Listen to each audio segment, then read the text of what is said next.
Have you ever noticed that when you are going through a particularly dark and painful period in your life, you often do the exact opposite of what would actually make you feel better? Instead of calling a friend, going for a walk, or trying to find a distraction, you deliberately close the curtains. You lock yourself in your room, turn off the lights, and put on the saddest playlist you can possibly find. You lie in bed, staring at the ceiling, and actively feed your own despair, swimming in an ocean of painful memories and agonizing thoughts. Logically, you know you are making it worse. You know that isolating yourself and listening to heartbreaking music is only pulling you deeper into the abyss. Yet a strange, inexplicable part of you genuinely does not want to feel better. You find a bizarre, almost addictive comfort in your own melancholy. Society tells us that happiness is the ultimate human goal, that we should always be striving for joy, positivity, and light. But psychology reveals a deeply complex, often misunderstood phenomenon. Sometimes human beings are absolutely terrified of happiness, and we subconsciously choose to wrap ourselves in the heavy, familiar blanket of our own sadness. To truly understand why a human brain would actively choose pain over joy, we have to look at the powerful underlying mechanics of emotional familiarity. Your nervous system is not actually designed to make you happy. It is exclusively designed to keep you safe.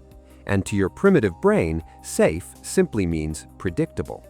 If you have spent a significant portion of your life, perhaps your entire childhood or several years in a deeply toxic relationship, living in a state of chronic stress, anxiety, or emotional neglect, your nervous system has established that dark place as your baseline. It has mapped every corner of your depression. It knows exactly how the sadness feels. It knows how to navigate the loneliness, and it knows what to expect from the pain. Sadness, no matter how excruciating it is a known variable. Happiness, on the other hand, is completely alien territory.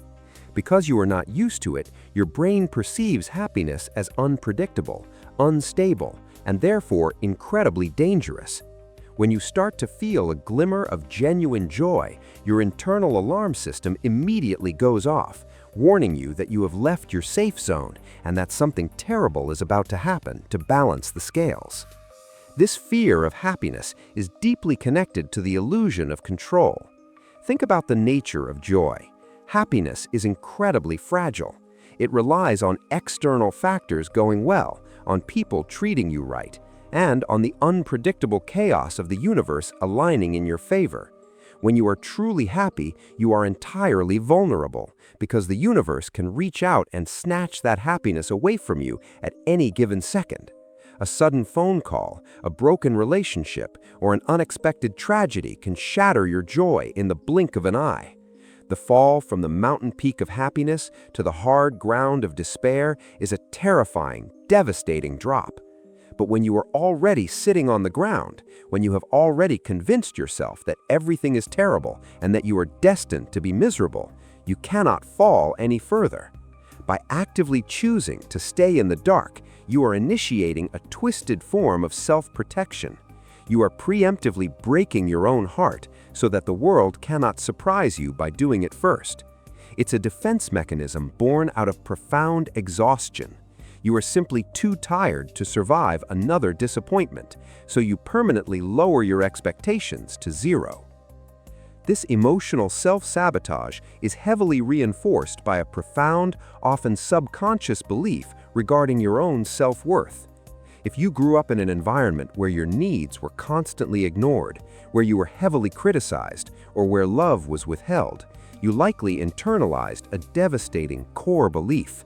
You convinced yourself that you are fundamentally broken and unworthy of good things. You learned to view yourself as a tragic character in your own story. When someone with this core belief actually encounters something wonderful, a deeply loving partner, a massive success in their career, or simply a beautiful, peaceful day, it creates massive cognitive dissonance. The external reality of goodness directly contradicts their internal reality of unworthiness. To resolve this uncomfortable psychological conflict, the brain will desperately try to align the outside world with its internal beliefs. You will subconsciously start an argument with that loving partner. You will procrastinate and destroy that career opportunity, or you will actively ruin that peaceful day by obsessing over a past mistake. You will systematically dismantle your own happiness just to prove your damaged inner child right.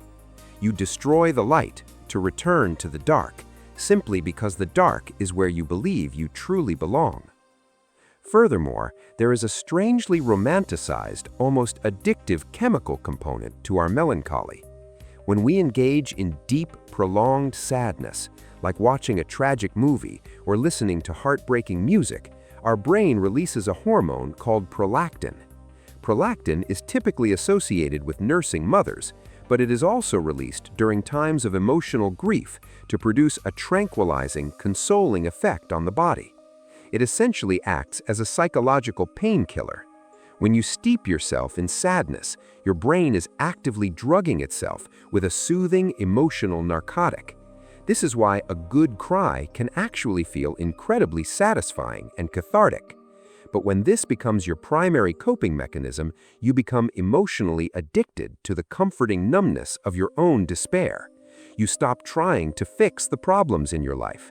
Instead, you just keep going back to the familiar well of sadness for another hit of comfort.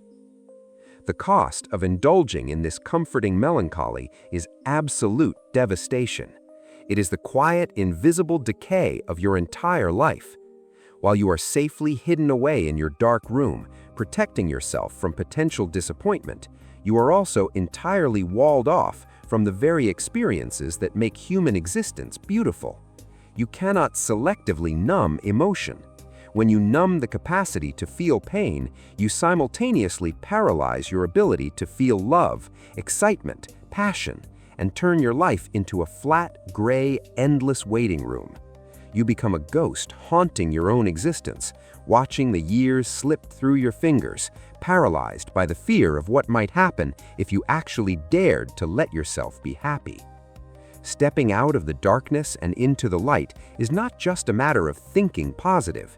It is an agonizing, terrifying act of profound psychological rebellion.